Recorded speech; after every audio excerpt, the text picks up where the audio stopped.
नमस्कार साथियों, कैसे हैं आप सभी। आशा करता हूं कि आप सभी बढ़िया से होंगे। आप सभी का मेरे YouTube चैनल आराध्य होम केयर में हार्दिक स्वागत है।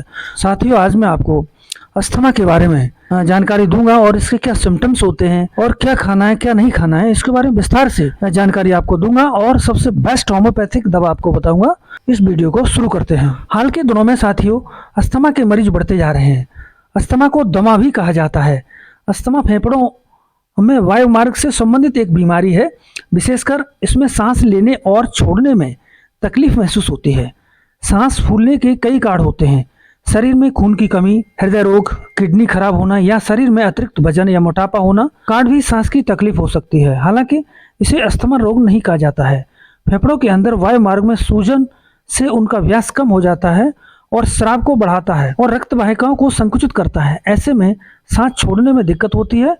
कुल मिलाकर यह फेफड़ों की बीमारी है। अस्थमा साथियों कितने प्रकार का होता है? अस्थमा कई प्रकार का होता है। Perennial asthma, seasonal asthma, allergic asthma, non allergic asthma और ऑक्यूपेशनल अस्थमा। एलर्जिक अस्थमा के दौरान किसी विशेष चीज से एलर्जी होती है, जैसे धूल मिट्टी के संपर्क में आते ही सांस फूलने लगती है और मौसम में बदलाव के कारण भी दमा की समस्या हो जाती है। नॉन एलर्जिक अस्थमा, जब कोई बहुत अधिक तनाव में हो या बहुत अधिक सर्दी जुकाम होने लगता है तो उसको नॉन एलर्जिक अस्थमा हो जाता है। सीजनल अस्थमा, पूरे वर्ष न होकर के किसी विशेष मौसम में परागकण या नमी के कारण होता है। ऑक्यूपेशनल अस्थमा, यह कारखाने में काम करने वाले लोगों को होता है। अब चलिए साथियों, मैं आपको अस्थमा के कुछ सिम्टम्स होते हैं जिनकी वजह से आप पहचान सकते हैं कि मुझे अस्थमा हो गया है। वायुमार्ग और आंतरिक स्राव की सूजन फेफड़ों के सांस लेने में कार्य में बाधा डालती है। इस बीमारी के दौरान जो काम हम पहले करते हैं वह और भी मुश्किल होने लगता है। जैसे कि पहले घर में एक मंजिल चढ़ने पर आपकी सांस नहीं फूलती थी, लेकिन बाद में एक मंजिल चढ़ने पर आपकी सांस फूलने लगती है, तो यह अस्थमा का दौरा हो सकता है। इसके अलावा घर के कामकाज के दौरान उड़ने वाली धूल से सांस लेने में दिक्कत होती है। इस धूल में कई एलर्जेनिक घटक होते हैं। इसमें प्रमुख है हाउस डस्ट माइट। धूल के कारण कई लोगों को एलर्जी और अस्थमा हो जाता है। बार बार सर्दी खांसी भी हो जाती है। छाती का फूलने भी एक सबसे बड़ा संकेत होता है। चलिए दोस्तों, कुछ अस्थमा के कॉजेज होते हैं जिसकी वजह से अस्थमा होने की संभावना ज़्यादा होती है। पहला कारण है आनुवंशिकता। अस्थमा एक महत्वपूर्ण कारण है आनुवंशिकता है। यदि घर में किसी को अस्थमा है तो अन्य सदस्यों को भी अस्थमा होने की संभावना बनी रहती है। नेक्स्ट पॉइंट है एलर्जी।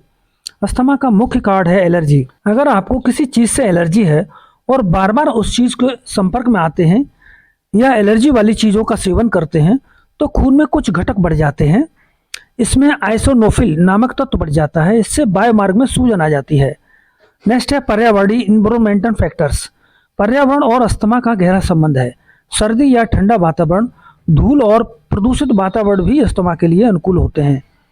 नेक्स्ट है एयर पॉल्यूशन। वायु पॉल्यूशन भी अस्थमा का कारण बनता है। इसके अलावा ब्रोंकाइटिस, पुरानी खांसी के कारण सांस लेने में तकलीफ हो सकती है। नेक्स्ट है स्मोकिंग। स्मोकिंग करने वाले व्यक्तियों को अस्थमा होने की संभावना ज़्यादा होती है। नेक्स्ट है वायरल इन्फेक्शन। इसके अलावा नियमित वायरल संक्रमण, स्वाइन फ्लू और कोविड-19 सांस की तकलीफ के कारण बनते हैं। नेक्स्ट है लगातार धुएं के संपर्क में होना। जो व्यक्ति लगातार धुएं के संपर्क में रहता है, पेंटिंग्स व्यवसाय या स्प्रे पेंट में काम करता है, खदानों में काम करता है या निर्माण कार्य करता है, उसे अस्थमा होने की संभावना होती है।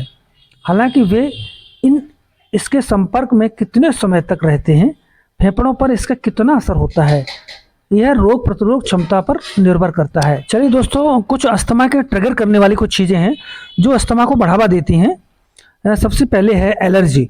एलर्जी अस्थमा के दौरे के प्रमुख कारणों में से एक है। एलर्जी वे पदार्थ हैं जो आपके शरीर में एलर्जी प्रतिक्रिया उत्पन्न करते हैं। जब आपकी प्रतिरक्षा प्रणाली कमजोर हो जाती है तो जब आपकी प्रतिरक्षा प्रणाली उन विदेशी वस्तुओं से लड़ने की कोशिश करती है जो नुकसान पहुंचा सकती हैं। एलर्जी आमतौर पर उन हवा में मौजूद होती है जिसमें आप सांस लेते हैं। आपको इन ज्ञात अस्थमा ट्रिगर एलर्जी से बचने की कोशिश करना चाहिए। पहला है पराग कण होते हैं जो, दूसरा है धूल के कण, तीसरा है मोल्ड कण, चौथा है क्रांतिकों तिलचट्टों द्वारा छोड़ा गया मल और नेक्स्ट है आपके पालतू कुत्ते या बिल्ली केफर या सेट। नेक्स्ट है हवा में मौजूद जलन पैदा करने वाले तत्व। चिड़चिड़ा पैदा करने वाले तत्व एलर्जी से भिन्न होते हैं। वे एलर्जी की प्रतिक्रिया का कारण नहीं बनते, लेकिन फिर भी अस्थमा की घटना को ट्रिगर कर सकते हैं, क्योंकि वे अस्थमा से पीड़ित व्यक्ति के संवेदनशील वायुमार्ग को उत्तेजित कर देते हैं। यहाँ कुछ खतरनाक परेशानियां हो जाती हैं। वायु के प्रदूषक जैसे smog, nitrogen dioxide, ozone, particulate matter आदि, सिगरेट का धुआं, खाना पकाने के दौरान निकलने वाली गैसें और धुआं, खासकर ग्रिलिंग के दौरान, पेट्रोल या परफ्यूम से आने वाली तीव्र गंध को रोकना, ये भी आपके अस्थमा के ट्रिगर होते हैं। आपका कार्य क्षेत्र आपको धूल, रसायनों, अनाज के कणों, लकड़ी या इसी तरह की अन्य परेशानियों के संपर्क में ला सकता है, और इसके लगातार संपर्क में रहने से अस्थमा का दौरा पड़ सकता है। इसे व्यावसायिक अस्थमा भी कहा जाता है।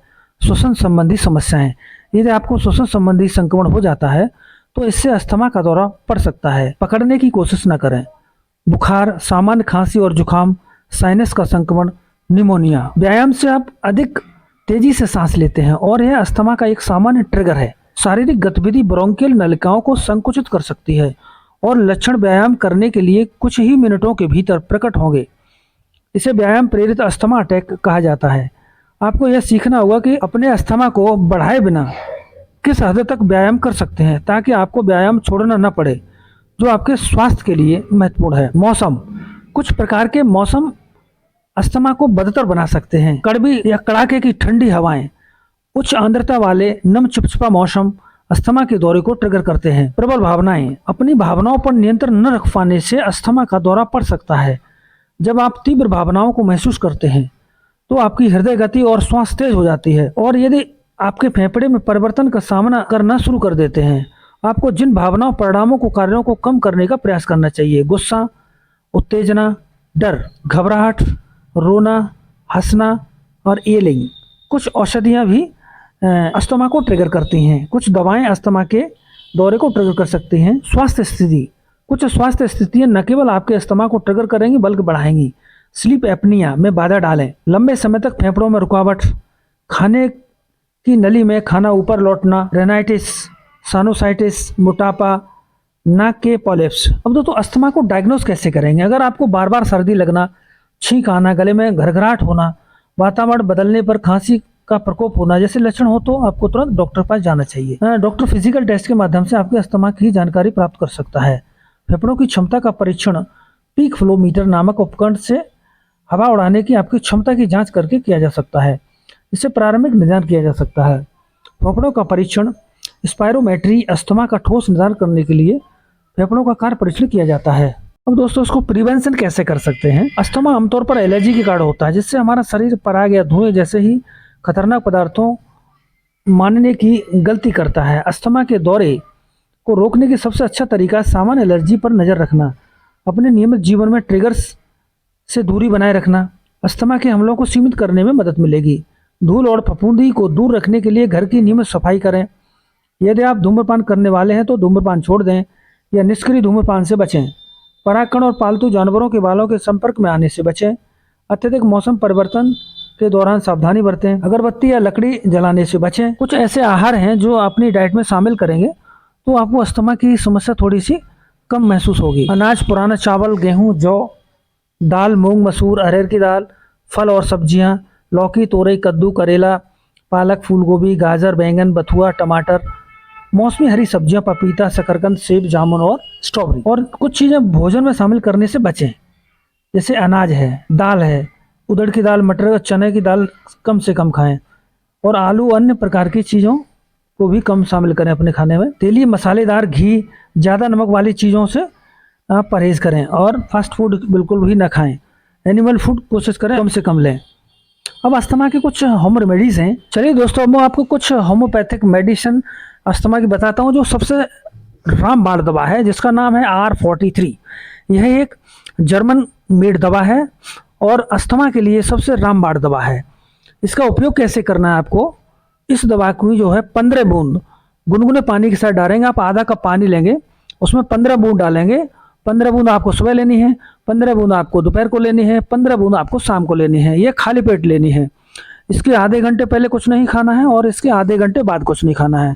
दोस्तों इस तरीके से केवल एक दवा को आप यूज़ करेंगे, ये दवा का एक कॉम्बिनेशन है और इस दवा को आप 6 महीने या 5 महीने यूज़ करेंगे।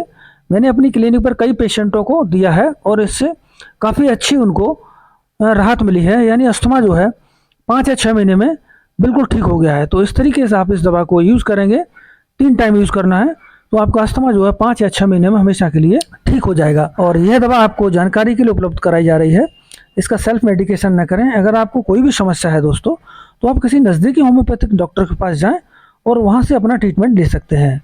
साथियों, यह वीडियो आपको कैसी लगी? अगर अच्छी लगी हो तो लाइक, सब्सक्राइब और शेयर जरूर करें। धन्यवाद।